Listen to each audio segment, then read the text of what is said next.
Bad PowerPoint happens to good people. And quite often, the person giving the presentation is just as much a victim as the person listening to them.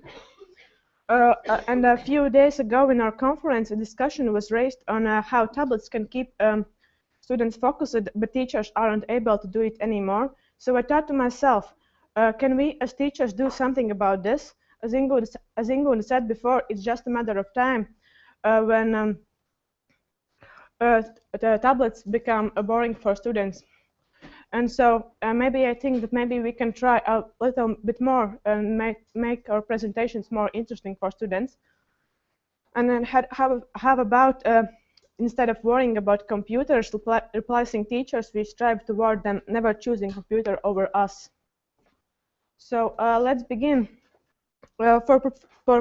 For professionals today, presentation and public speaking skills are more important than ever. Management guru Tom Peters, for example, says that presentation skills are worthy of extreme obsessive study. Strong presentation skills and ability to engage and connect can truly set you apart from the crowd. These days, it is very easy to do computer presentation. In order for the presentation to be understandable, memorable, and interesting, we need to pay attention to the two most important things. Speech and aesthetic of the presentation. Presentations mostly affect these two senses, hearing and vision, and we can trick these senses into memorizing the information better. Presentation in this core needs to be big, consistent, clear, and simple, and that is the basic rule of presentation, and you all mostly abide it. With big, I mean the size and font of the text. You see, 12 and 18 size letters are too small. They are hard to read, and this is very uncomfortable. Not mention that may could be students with vision problems in your class. And to make sure the text size is not too small, you need to look at your presentation 2 meters ago with the 2 meters distance. And if you are still able to read the text comfortably, then this size is big enough. And with simple, I mean, don't make your presentation too complicated by using lots of different text styles and fonts or too many colors. It makes the presentation seem cluttered. If necessary, you can highlight particular words, but don't overdose on colors. When making your presentation, always remember a 6x7 rule, which means that never insert text that is longer than 6 rows and has more than 7 words in each row.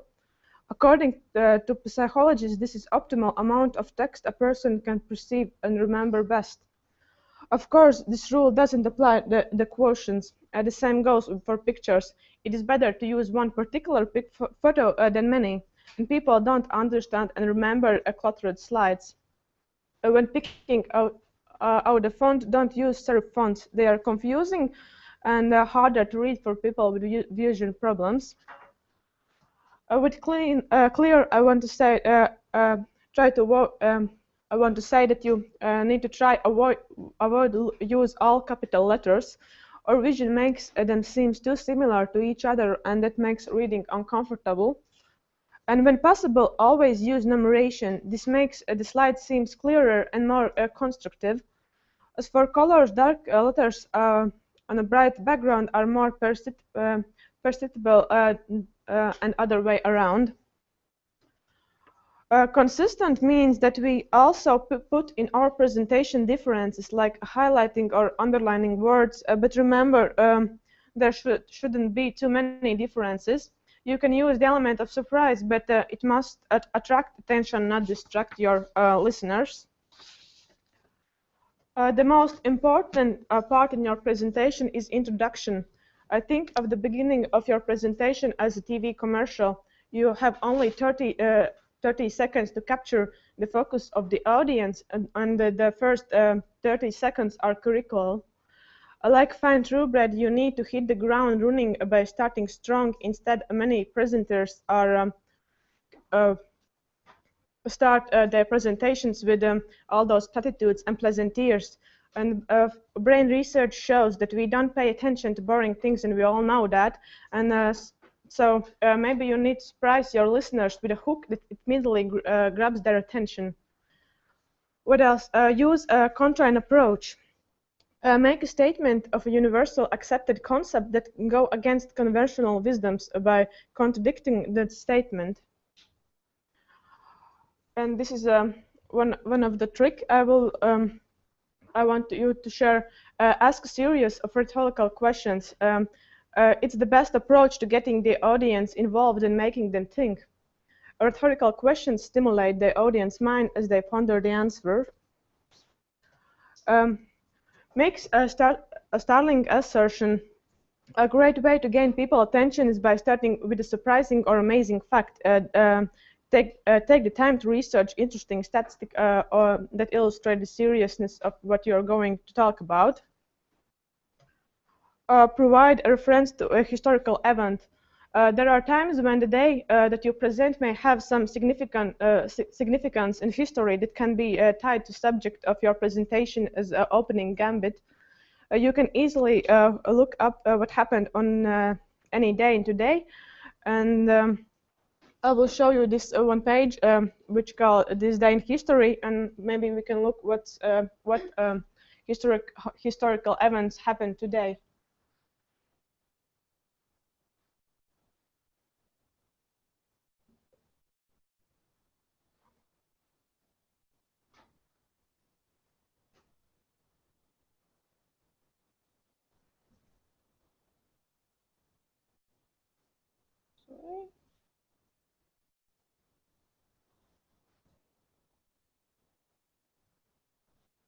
This content is currently unavailable. No, okay, sorry. Maybe it's to those single video on YouTube. Or you can just skip. I will accept it. Okay. So what else? There is one magic word you can also use in your presentation, and it's imagine. The word imagine invites the audience to create a mental image of something. Ever since John Lennon's famous song, it has become a powerful word with emotional appeal. In general, people are obedient. If you ask them imagine, they will. If you will say listen carefully, this is very important, they mostly likely will actually listen. And you can also use quotients differently. Many speakers start with an apt quotient, but you can different yourself by stating the quotient and then adding a twist to it. For example, we've all heard the journey of 1,000 miles starts with a single step, but we need to remember that the journey to nowhere also starts with a single step. You can also use quotient for your own life. For example, I can mention, you can say, my grandfather used to say, I'm not rich enough to buy cheap. There are innumerable sources for online quotients. You can also hook the audience with what-if scenario. A compelling way to start your presentation is with a what-if. It makes the audience crave the information. Similarly, like using word imagine, you can give the people opportunity to fantasize. You can also tell a demo story. Stories are one of the most powerful ways to start a presentation. Nothing will compel listeners to learn in more than a well-told story. And science tells us that our brains are hardwired for storytelling. But the story needs to be brief with just the right amounts of detail to bring it to life. It must be authentic and must have a message or lesson to support your viewpoints. Above all, it must be kind. As Benjamin Disraeli said, never tell an unkind story. Now I'm going to talk more about the basis of the presentation. First of all, always write a script. Little penning goes a long way. Most presentations are written in PowerPoint without any sort of written or reason. That's not right. Since the point of your slide is to illustrate and expand what you're going to say to your audience, you should know what you intend to say and then figure out how to visualize it. Unless you are an expert at improvising, make sure you write out or at least outline your presentation before trying to put together slides.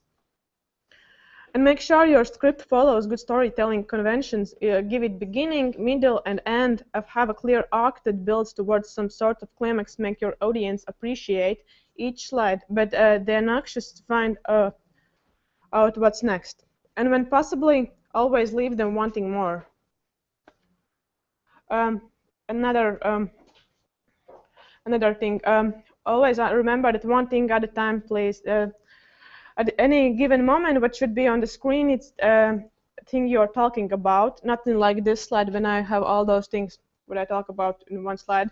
Our audience will almost instantly read every slide as soon as it's displayed.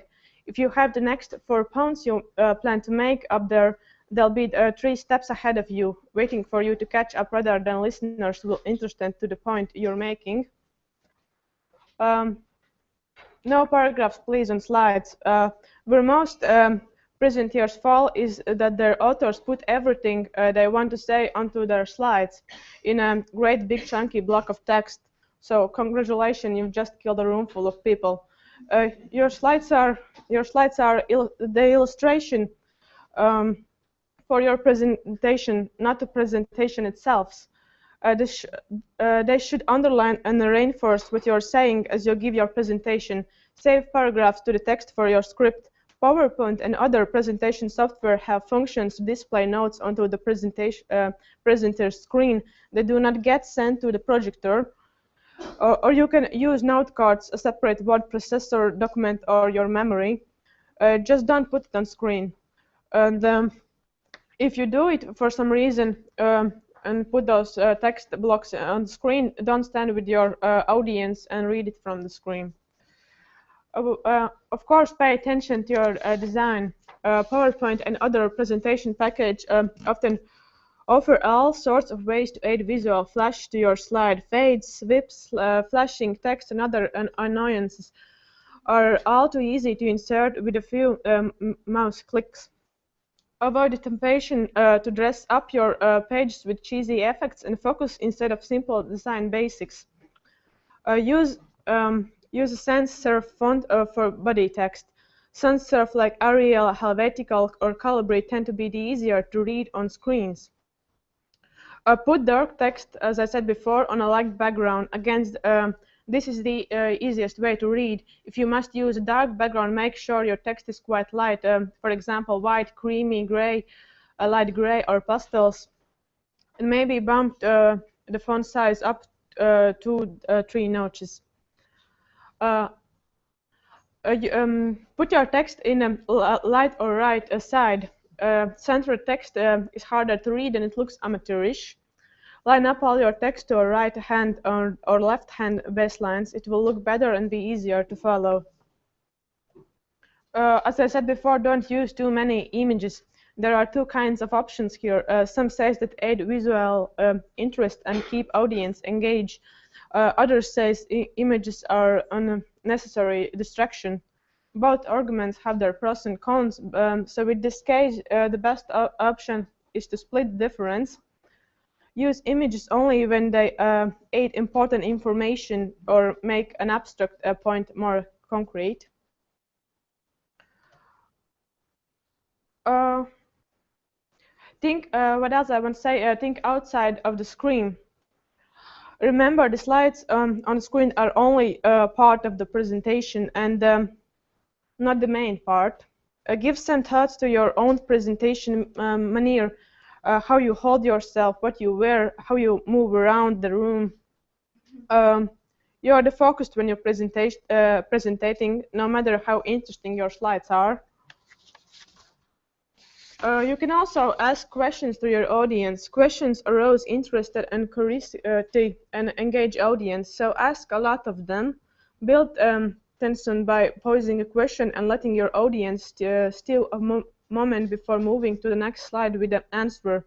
Quiz their knowledge and then show them how little they actually know. If appropriate, engage in a little question and answer with your audience with your asking the question. What else? Modulate, modulate, modulate, always modulate, especially when you've done a presentation before. It can be easy to fall into a drone going on and on and on and on. Always speak as if you were speaking to your friend, not as if you are reading off index cards, even if you are like me. If keeping up and lively and a personable tone of voice is difficult for you when presenting, do a couple of practice runs through. And also, I would like to give you one exercise. I want to show you one video with a girl who purposely making mistakes during for her presentation. And I wanted you please try to notice as many mistakes as you can, and then we have a discussion about that. I hope it works.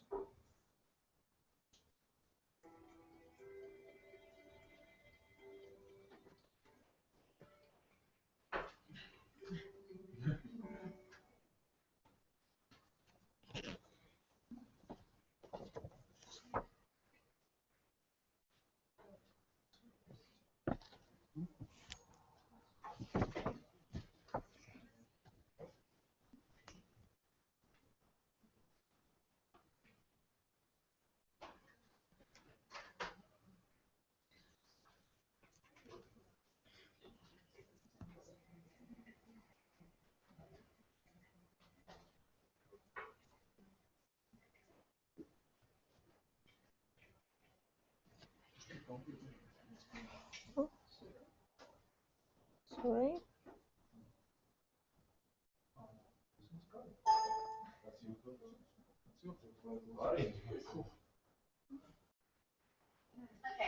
Oh.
Understands? Okay, I know the answer then.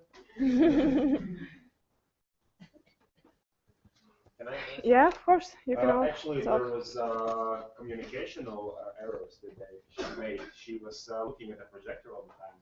That's what I taught my pupils because I was teaching the same thing, how to make a good presentation. And I also showed some just obnoxious presentations, and they were all laughing. And after that, they did the same mistake that was in the presentation. But they were laughing, they were having fun.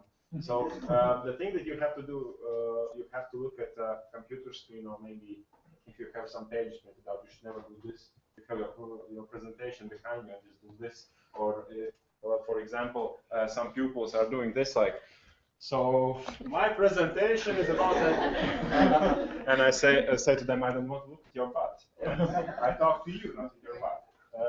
Also the things like talking like this. Yeah, just yeah, it's like that. You should talk like this. Yeah, you have your computer in front of you, and you just look if you need, yeah, and you talk. So that's the more of yeah, personal thing. And kind of like being on the screen while you're Yeah, this is the thing I want to talk about. Yeah, also the fonts, the background was too red. Background was criminal. Yeah, the background was too criminal. What kids are doing, they put very colorful backgrounds, but the background doesn't work with the text that they're using. For example, green text, green background. Lack of design. Yeah, lack of design, and you can't even see the text. So yeah, those are the things that are most common. Also the images, putting images in front of the text, or yeah, the image is too big and the text is too small, and yeah, those are the things that I noticed. Maybe someone else has I can add that this background could have had even a greater effect if the text was like background is red and the text is green, or the other way around, because it was taught in psychology that red plus green means you can actually understand what you are reading. And also body language, when you Yeah, yeah. stand like this. Hello. Maybe you can rest your legs as well.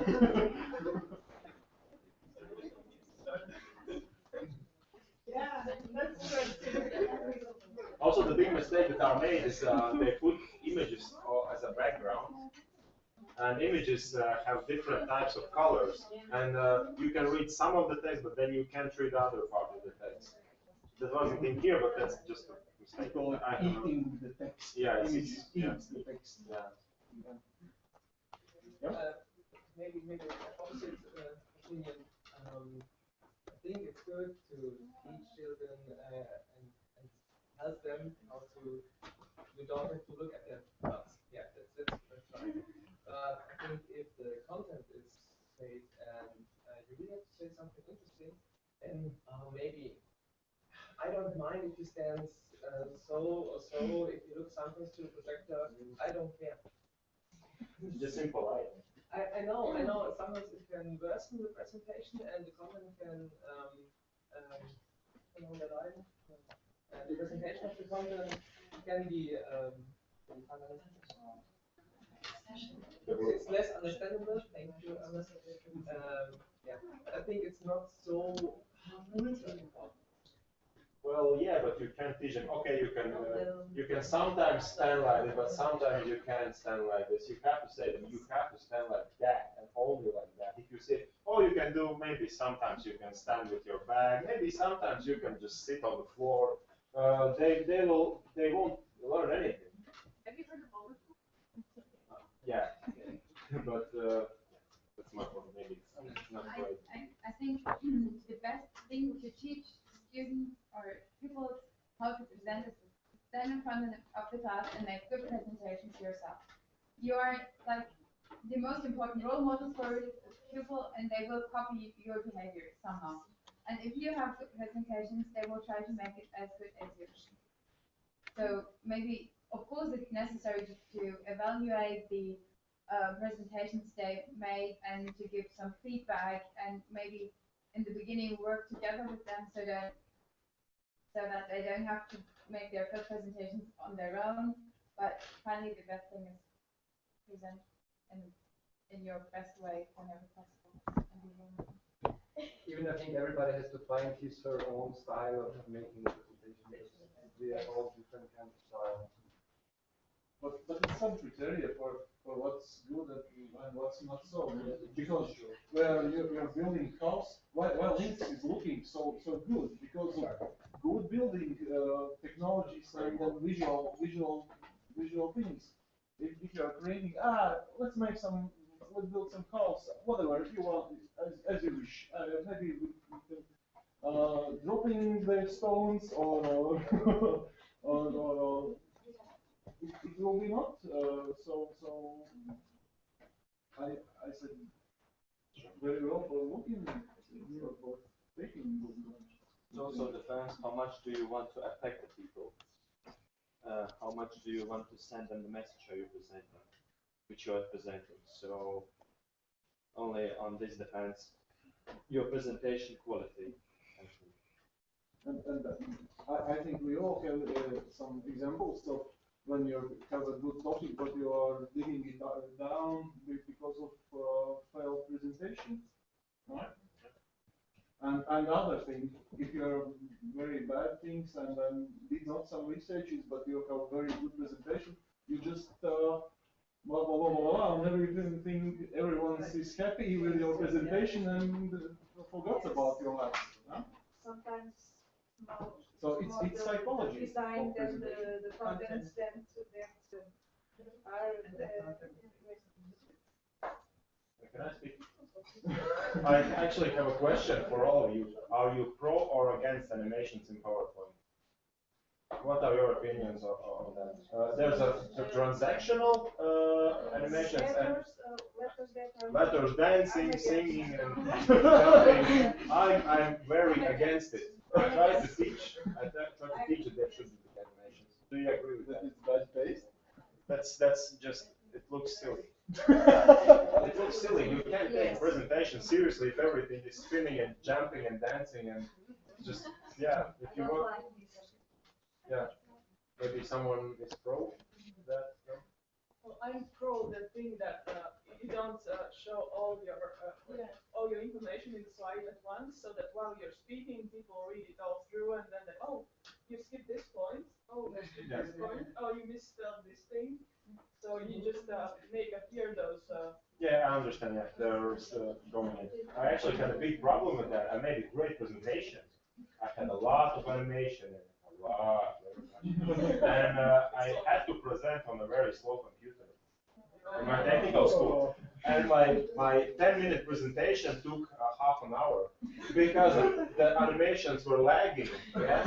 And it looked very terrible. I got very bad mark for that. Yes. Just because the animations. So I'm very against them. That's what I tell children. You can put animations, but not too much. About 2 animations for slide if you want. Maybe for text, yeah, it's okay. I think you should use PDF format. It's white form used and no animation at all. Yeah, sure. PDF.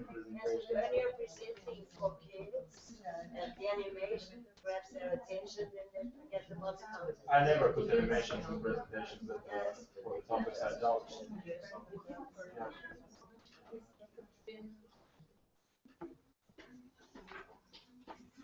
So that's all. Thank you for your comments. And what else?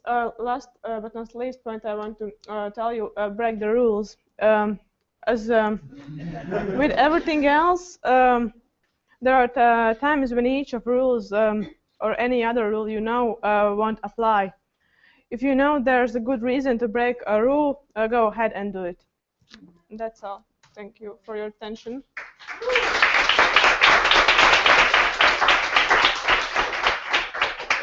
Do you have some questions? Yeah, first of all, thank you very much for this great presentation. Are there any questions about the presentation? Not anymore.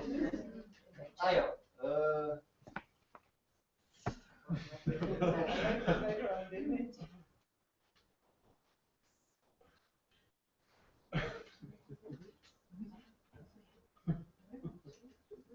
Yeah, so we have something to watch as well. I don't know how you see it, but I see my impression, but maybe I'm wrong. I see less and less PowerPoint going on, luckily. More PDFs are coming. And yeah, I know this animation is going very luckily. Yeah. I tried to find it yesterday in the night. I saw a very nice tool to make presentations, all under Creative Commons.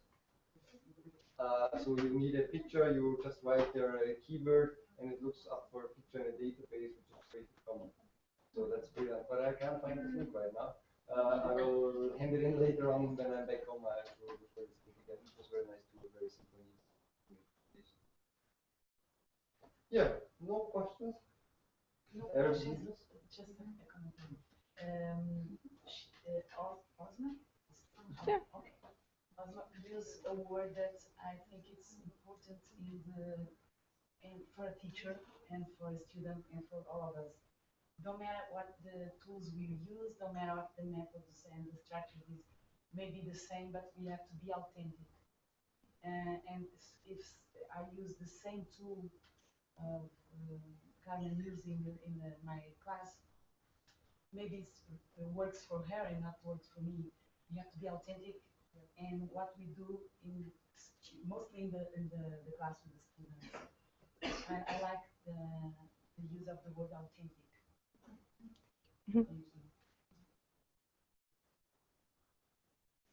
Yeah, sum up. One, an invitation to work during a presentation to focus on the presenter and not on the PowerPoint. The presentation says nothing, the presenter says nothing. And the worst thing is everything is written on the slide. Blocks of text. I think it's even worse that everything that you say is written on the PowerPoint. That even worse than that, it's creating a cognitive dissonance. Like there is one thing written, and you talk about something else, and you don't follow the second sequence. So it's even more confusing. But to read the slide, the presenter reads the slide. Okay, I can do that on YouTube. Exactly. Even if he talks not very well, or reads not very well these slides. So maybe everybody should watch his or her video and see what he can do better, right? Because we saw a lot of the mistakes you just said, right? So everybody should think about it.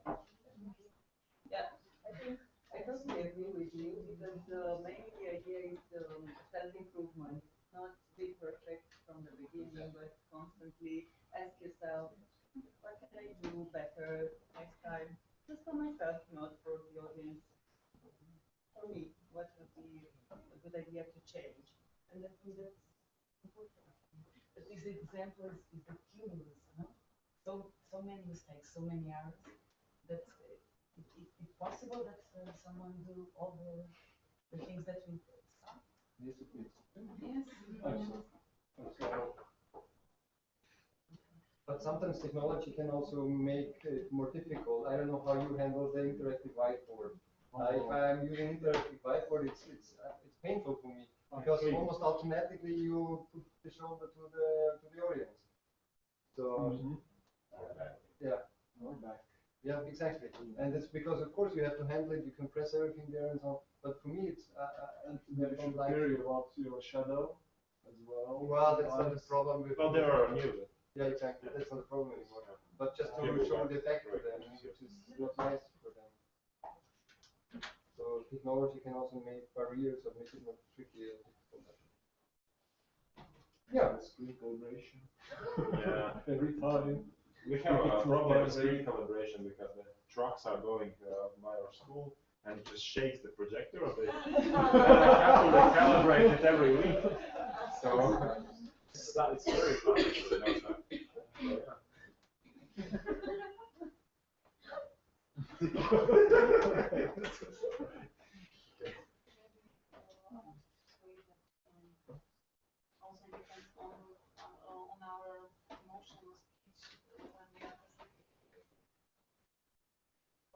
So I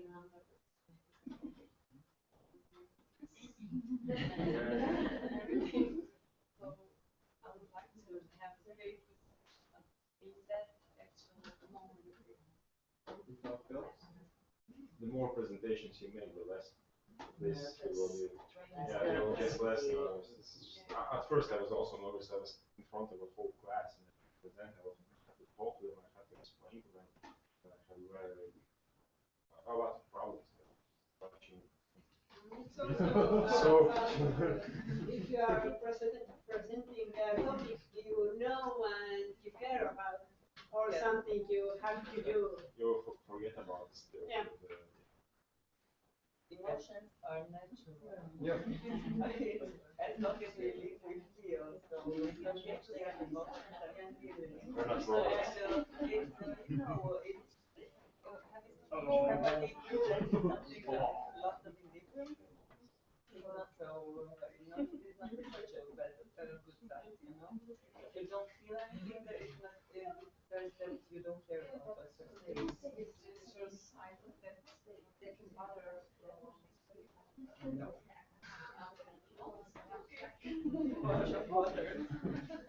And I think it's also important that everybody prepares him or herself the way he or she needs it. Because some people really need it written down, some people need some handouts, some people need nothing. So everybody should prepare the ways. Yeah. They should have all props. 50 grams. So that gets approved. What was Carmen saying, if the presenter sends the image of enthusiasm about his presentation, okay, captures the audience. Yeah. Because you were mentioning Steve Jobs on your presentation, and he was such an emotional guy. Emotional. He had passion for his presentation. Yes, very passionate. He had some socializing issues. Really emotional. I think it was real, very authentic. No, I think he has some emotional issues. Not quite socialized. He was emotional. And actually difference of audience who listen to you, because if are your students and you're telling them some kind of things, but if you can see my sweater, I'm talking to my professors in half year reports about my PhD, so Yeah, are there some more comments, ideas for the whole audience? Otherwise, we could slowly move on to the.